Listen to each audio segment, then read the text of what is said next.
There's been a bit of talk recently saying that games are no longer fun, that they have somehow gone from a nice break after work or school and a way to wind down, to a horrible experience that just gets them more stressed and annoyed than what they were trying to get away from.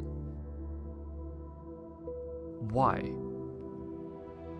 Now, one of the main contenders people say contribute to this claim are big studios pumping out uninteresting AAA games that are full of infuriating multiplayer experiences and greedy executives. Who might one of the main contenders for this be?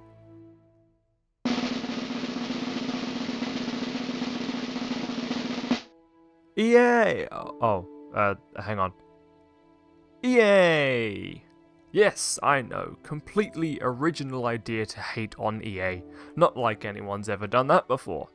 Well, if they want to get people to stop, then get them to actually see their games like this, and not like this. Let's pull up examples on 4 reasons that AAA games are becoming unenjoyable. Microtransactions.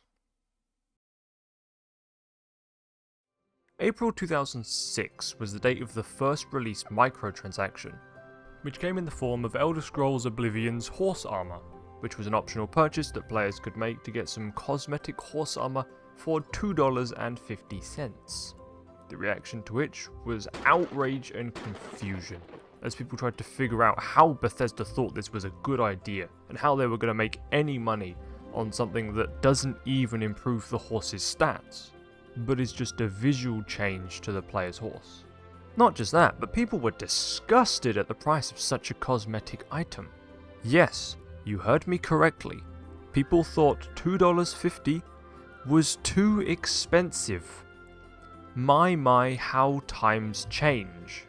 And because of this, other game companies followed, and decided they would make DLCs for their games.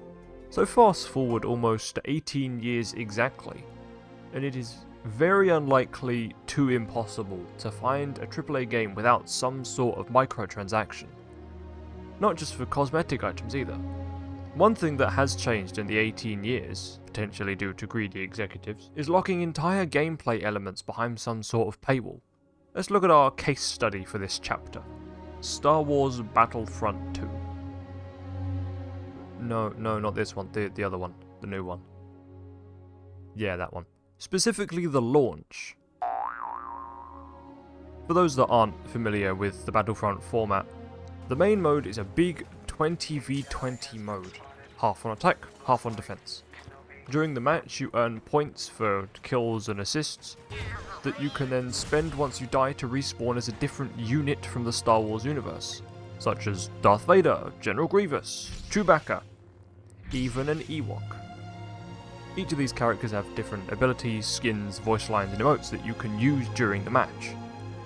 When the game first released, people were absolutely stunned to realise that the heroes and units were all locked behind loot boxes that had to be bought for real money, essentially making it so that the only people that were willing to spend more money on top of the game price could play as the stronger characters, creating a horrible pay-to-win situation. Thankfully, EA realised their horrible mistake, from the combination of angry players and the big boss mouse looming over them. They removed all microtransactions from the game. Microtransactions can be fine if done well. For example, Monster Hunter World Iceborne. Monster Hunter is already a £25 game, but then why is there DLC for it that is £10 more than the base game? Because of the sheer amount of new things that have been added to the game. 2 maps, over 30 new monsters with corresponding weapons and armors, a new tool, new moves for the weapons, a boatload of new earnable layered armors, new event quests, and an extension to the story that is longer than the base game. So if you're going to do microtransactions, then you need to do it right.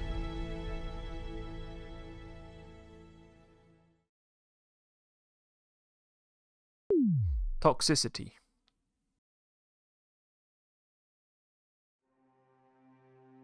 This applies to seemingly every online game now, including Animal Crossing. What? which is kind of disappointing to see. Everyone that has been gaming for any amount of time has seen or at least heard of the stories of the Xbox 360 COD lobbies, with kids to full-grown adults doing nothing but shouting slurs and insults at each other, telling each other they should uninstall, calling them butt trash, racial slurs, telling them to kill themselves. What an enjoyable gaming experience that must be. I may use Overwatch 2 as an example, because it's one of the games that I have the most experience with in this context. Unsurprisingly to most people, I do not spend all day, every day, playing Overwatch, because I have better, more important things to do.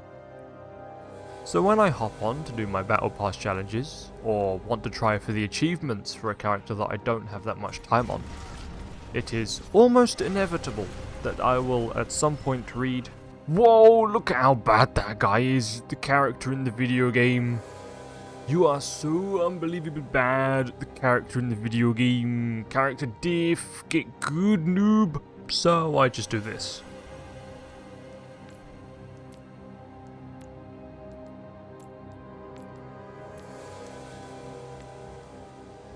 Because myself and everyone else here are trying to enjoy playing the game. And if you aren't going to provide any helpful insight on how I could have done better in that situation, then myself and everyone else in the match do not care what you have to say. But Metatron, are you saying that you don't get annoyed when people on your team aren't doing well? Yes, I do. But being the saint-like person that I am, I don't feel the need to call them out on not doing well. They probably already know that. And I say again, it's quick play. It doesn't matter.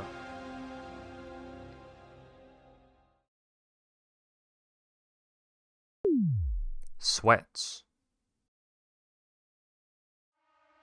Now, everyone can admit to occasionally trying their hardest to win a game of something. Maybe trying to get into that next rank, or just to get the win. Victory! Now imagine being in a match of your favourite online game against people that are multiple ranks above you, also trying their hardest to win.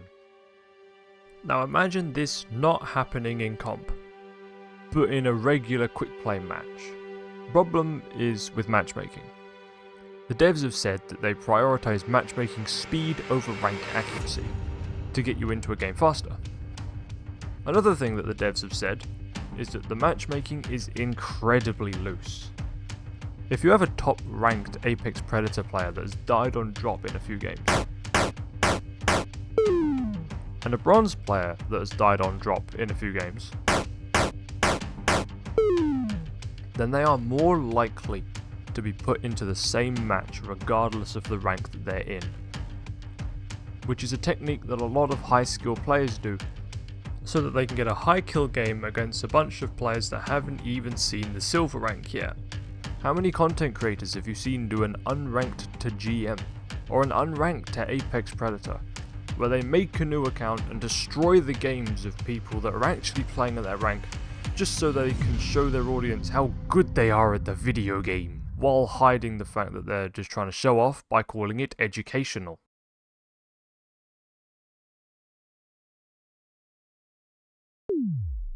Battle passes.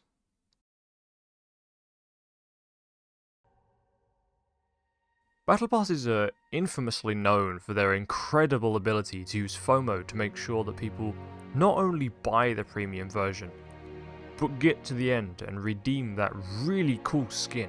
And if they don't get to the end by the end of the season, whoops, oh no, your chance is gone and it will never come back. Which creates an interesting situation, where even if people don't like the game anymore and don't have fun playing it, they will still keep playing it, so they can get to the end and get their money's worth. But this, for the most part nowadays, isn't really a valid reason, since executives are so money hungry that they are completely getting rid of the Battle Pass FOMO by just releasing the skins in a store a few seasons later. Or at the very least, releasing recolors for the skins that you worked so hard to get.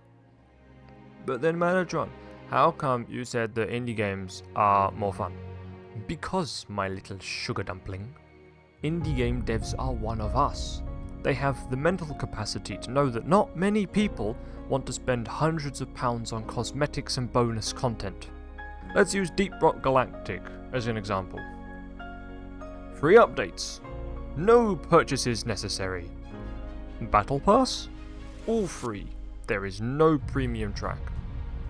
As for the gameplay, it's fun, it's goofy, it's the most fun I have had playing a game in a long time.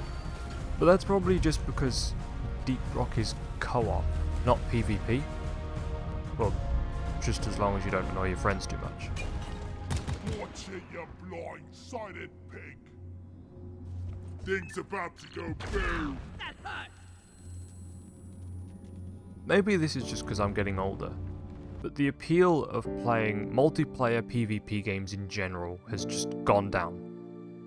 I would much rather play a nice co-op or single-player game where I can actually sit back and enjoy the experience, rather than having to deal with the stress of multiplayer. But overall, indie games are just generally more fun to play. They give you a more enjoyable, relaxing experience compared with AAA multiplayer PvP games, for the reasons that I've given.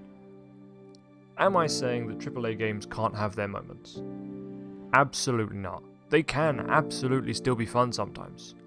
All I'm saying is that for the average player, if all they want to do is come back from school or work and have a nice, relaxing time to de-stress from their day, sometimes you just can't get that from a AAA game.